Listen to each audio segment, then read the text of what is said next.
Hello, I'm Ellen Bintz, coming today from Wheaton, Illinois, in the USA. Welcome to Impact, a podcast about how we can each bring about real change in the world and getting practical in making that happen. And hello, I'm Clive Johnson, coming today from Leigh-on-Sea in the UK. A special welcome if you're listening for the first time, and a big thank you to our new subscribers. Each week, we look at one aspect of how we can connect our hearts to offer healing for others with our collective intention, prayers, and meditation, and go behind the headlines of a critical happening in our world that needs our attention right now. Today's episode, we take one of these regular deep dives, we definitely do that today, to more fully understand and tune in with something many of us, myself included, may know only a little about, and see where we might hone in with our prayers and intentions. And as we record, it's November 27th, 2024. So, my goodness, in 1 month's time, we will be almost bidding farewell to 2024, this year of critical elections. And actually, we were chatting, Alan, just before we started, there are three critical elections in the space of almost a week. So we had Romania's first round presidential election last week. We have Namibia going to the polls on the day we're recording. And this coming weekend, it's Ireland going to the polls as well. So we may well be coming back to talk about that in the next week or two. But today, a country that did go to the polls earlier in the year, and we did mention them actually earlier in the year, and that's Sri Lanka, that recently voted in a change of government at a time of great uncertainty and division. We put the spotlight on Sri Lanka before, but now, some 2 months after the left-leaning Anura Kumara Dissanayake and his, my apologies if I'm mispronouncing, and his National People's Power, NPP party was swept to power, we look at the long-standing grievance of the country's minority Tamil population and what Disanayake's promise to bring reform, an end to corruption and economic stability may mean both for them and the country's people as a whole. Yeah, and as a reminder to our listeners, 49% of the world's population is going to be voting, has been voting in 2024. So these elections are critical for democracy, is what the UN and the Parliament of World Religions has said. So very significant change going on as well, isn't there? A lot of that here will change the direction. Yeah. That is for sure. So I'm sure there's going to be a lot of follow-up on these elections in the future for us. So who are the Tamils and who are the Sinhala? This was, a real education for me because I had not been, I even had to look up where Sri Lanka was. That's how bad I am at geography. So this is, along with our listeners, I hope you're learning a lot as well as I did. The Tamils are an ethnic group originating from South Asia, primarily from southern India and northeastern Sri Lanka, which is, Sri Lanka is just to the south of India. Historian Michael Wood referred to them as the last surviving classical civilization on Earth due to their preservation of ancient cultural elements. And I'm not, we were chatting before, wondering, what does that all entail? What does that mean? Because that's a pretty strong statement to say the last surviving classical civilization. I think that could be a podcast on its own, Clive. Yes. And maybe historians have different views on that. I don't know. But certainly he's a well-known historian that has made that pronouncement. So significant Tamil populations exist in Sri Lanka, representing 15% of a total population of 23 million. And most of them are Hindu, although Christians and Muslims also number among them. The Sinhala, also known as Sinhalese, are the largest ethnic group in Sri Lanka, comprising nearly 75% of the country's population. They're believed to have arrived in Sri Lanka from northern India around the 5th century BCE, proceeding to found several powerful kingdoms and continuing to dominate the country's political, cultural, and economic life. Their identity remains strong, with many taking pride in their ancient heritage and Buddhist traditions. So what lies at the root of the dispute between Tamils and Sinhala? The divide between these two is rooted in a complex history of colonialism, ethnic nationalism, and systematic discrimination. This divide has manifested in various forms of conflict and tension over many decades, most notably during the Sri Lankan Civil War, which stretched over more than 25 years between 1983 until 2009. The origins of the divide can be traced back to British colonial rule, which favoured Tamils over Sinhalese in administrative positions. This created a perception among Sinhalese, understandably, that Tamils were receiving preferential treatment, leading to resentment. The British employed a divide and rule strategy that exacerbated existing tensions between the two groups. After gaining independence in 1948, the newly established Sinhala-dominated government enacted policies that reversed this situation, marginalizing Tamils. Key legislative measures included the Sinhali-Only Act of 1956, which made Sinhala the sole official language, effectively sidelining Tamil speakers in government and public life. This was perceived by the Tamils as an attempt to erase their identity and culture. The post-independence era also saw a rise in Sinhala nationalism, which further alienated the Tamils. Political parties began to adopt policies that prioritized Sinhalese interests, leading to increased calls for Tamil autonomy and ultimately contributing to the formation of militant groups like the Liberation Tigers of Tamil Elam, which sought an independent Tamil state known as Tamil Elam. The Civil War was marked by brutal violence from both sides, including allegations of war crimes against the Sri Lankan military during its final offensive against the Tigers in 2009. The conflict resulted in significant loss of life and displacement of the Tamil population, with many still living in precarious conditions today. So, what is the situation for Tamils in Sri Lanka today? Despite the official end of hostilities, the situation for them in Sri Lanka remains precarious, with many facing discrimination, human rights abuses, and a lack of accountability for past atrocities. Social attitudes continue to reflect deep-seated prejudices, with many Sinhalese viewing Tamils through a lens of historical grievances and stereotypes, perpetuating cycles of mistrust and animosity.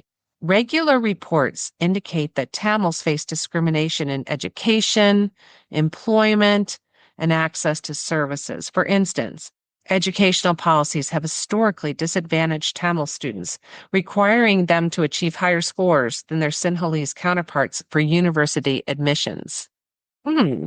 Some international organizations have also raised alarms about ongoing human rights violations against Sri Lankan Tamils. Issues such as arbitrary arrests under anti-terror laws disproportionately affect them, highlighting a persistent climate of fear and repression within their communities.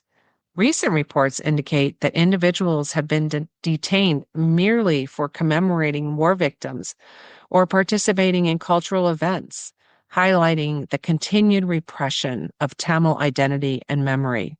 Those who are arrested often face inhumane conditions in detention, including torture and lack of access to legal representation. And reports from human rights organizations detail instances where detainees are held without proper facilities, subjected to degrading treatment, and being denied basic needs. It's such a common picture, this, isn't it, where there's strong ethnic difference and perhaps there's reasons for grievances, in this case rooted in preferential treatment during the colonial era, which I imagine Britain, in this case, have pretty much washed their hands of that responsibility. Definitely the minority in the country, right? Yeah. I mean, they're 15 compared to 75. So they don't have a lot of power, so to say. Yes. And here we are, many, many decades after independence, and these are still very deep-rooted and led to civil war and massive discrimination. It's extraordinary. So ongoing concerns regarding land appropriation by the state persist. Land grabs, for example, of Tamil farms, have often been justified under security pretexts. This has led to significant displacement of Tamil communities and the resettlement of the Sinhalese populations in traditionally Tamil areas. The last administration intensified its crackdown on dissenting voices within the Tamil community, including surveillance and harassment of activists and journalists, with many fearing repercussions for speaking out against government policies for commemorating war victims. And since the Civil War, little progress has been made towards accountability for war crimes committed during the conflict. International bodies have documented numerous violations by Sri Lankan security forces during the war, yet successive governments have failed to prosecute those responsible. Since the end of the war in 2009, some initiatives have been launched aimed at promoting reconciliation. For example, the establishment of the National Unity and Reconciliation Commission in 2023 is a recent initiative intended to address past grievances and promote dialogue among communities. However, skepticism remains regarding its effectiveness due to concerns about a lack of genuine accountability and insufficient consultation with the affected communities. Countries like Canada have expressed support for Sri Lanka's reconciliation efforts, emphasizing the need for accountability and justice for victims of past conflicts. Yet to date, Sri Lanka has largely ignored international calls for reform and accountability. The Prevention of Terrorism Act continues to be used as a tool for suppressing dissent rather than for promoting reconciliation and justice. Mhm. So how might the election of Anura Kumara Dissanayake, again, please forgive for mispronunciation, in Sri Lanka affect the Tamils? Tamils in Sri Lanka continue to navigate a landscape marked by, obviously, discrimination, repression, and a lack of justice for past atrocities. However, the election of Dissanayake as a new president of Sri Lanka in September may have significant implications for their community. During his election campaign, Dissanayake received unexpected support from Tamil voters, particularly in the northern regions like Jaffna. His NPP coalition is seen as a fresh alternative to traditional parties, with many Tamils expressing hope for change and a willingness to engage with his administration. This marks a notable shift, as previous elections saw minimal Tamil backing for the NPP. During his campaign, the new president promised to address long-standing grievances by returning lands seized during the Civil War. This commitment understandably resonates with many Tamils who have suffered from the state-led land grabs we talked about and militarization in their regions. His acknowledgement of past failures and stated resolve to connect with Tamil voters also indicates a potential for more inclusive governance. Nonetheless, challenges for a full-scale reconciliation remain. Notably, Disanayake's administration is still rooted in a Sinhala Buddhist nationalist framework.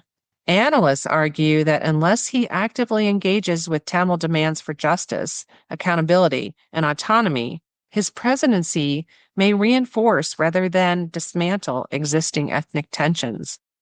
Without a genuine commitment to power devolution and addressing historical injustices, his leftist agenda may fall short of achieving true equity for minority communities. His coalition is favorably positioned to pursue major reforms. However, support from the Tamil parties, who have historically been skeptical of Sinhala-led governments, will be crucial in shaping policies that affect Tamil rights and representation. He has a tough road ahead of him. Yeah. It's very challenging, isn't it? Especially when he's made some promises exactly. Yeah. Hope he can deliver. Yeah, definitely. Experts suggest that a comprehensive approach involving multiple sectors such as education, youth engagement, and community development could facilitate reconciliation. Initiatives aimed at integrating peace education into schools and promoting dialogue through cultural exchanges may help bridge divides between Tamils and Sinhalese and begin to erode this long-held suspicion and prejudice. Grassroots movements that encourage collaboration between the two communities might also play a significant role in building trust. Programs that focus on shared interests, such as economic development and cultural heritage preservation, may help foster cooperation and understanding. If Dissanayake can navigate the complex landscape of ethnic politics and deliver on his promises, he might foster a new era of political engagement for Tamils, addressing not only the country's economic issues, but also confronting the historical grievances that have alienated their communities from the central government. Significant challenges remain, yet the new presidency offers fresh opportunities for engagement with the Tamils. So this is going to be interesting to follow up in a while and see, because isn't this what so many countries are facing? Yes. And challenges that, need to happen, but can they happen? It's interesting, isn't it? It's perhaps something we've not given thought to, but this idea of, here in the UK, we're going to talk about the first 100 days being the critical ones. This is when budgets and strategies and an indication of whether promises made in the election are really going to hold, come about. And you see the government settling and so on. So I think with a number of the elections have been taking place where there has been this huge change in direction, that may well be something we want to come back to next year. And if not 100 days, a few months down the line, where are they? What is happening? Absolutely. And if they are able to accomplish anything, perhaps some of us can benchmark how they did it. Yes. They can be a role model. Hopefully, let's think in that intend for that. So where might we hone in our intentions and prayers to hopefully ensure that this happens? And given these important crossroads that Sri Lanka now finds itself in, we suggest that it's key that we offer prayers and intentions for wisdom and a move toward reconciliation. And in particular, we suggest willing for trust building between the coalition parties in government, a readiness to be open to new opportunities to work together, and a genuine focus on their responsibility to build a peaceable and prosperous country for all Sri Lankans, and be unblinded by historic ethnic prejudice. And also willing for wisdom for the president, his advisors, and government in recognizing priorities, including immediate cessation of explicit and known forms of discrimination, such as in education that we talked about. Willing for all in the police, security, and legal professions to be moved to respect and not abuse the intended purpose of the country's anti-terrorism legislation. Willing for a move to educate all Sri Lankans on the values of shared humanity and respect for indifference, along with a movement for compassion to overcome deep-rooted prejudice. And willing for international support for the president in pursuing policies that favor all Sri Lankans and which may bring about an end to discrimination.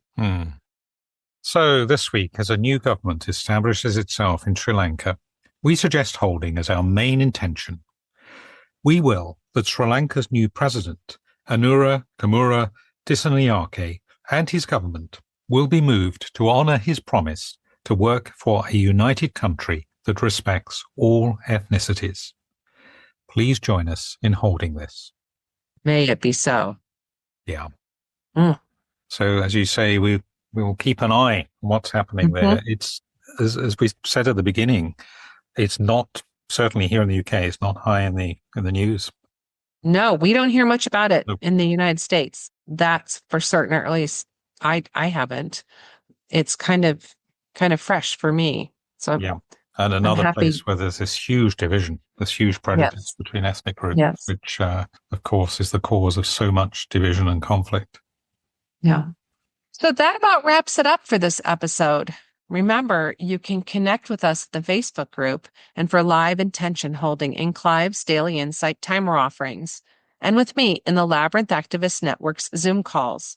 Details of how to hook up with these are in our show notes. Look out too for our next special topic episode, which we'll be releasing in the next few days. Thank you for listening and for sharing with us and holding intentions. We look forward to connecting again next time. And in the meantime, thank you. Go well. Stay safe. And remember, we're more powerful together. Impact is presented by Ellen Binns and Clive Johnson and produced by Impact Productions. Our theme music is by Chris Collins and our logo artwork is by Auto Classic. Subscribe wherever you get your podcasts and please leave us a review on Apple Podcasts, Spotify, Audible or your favorite podcast provider. We're a non-commercial podcast dedicated to people of any faith tradition or none who yearn for healing in our troubled world. Please pass on the word so others may join us in making an impact. Thank you for listening.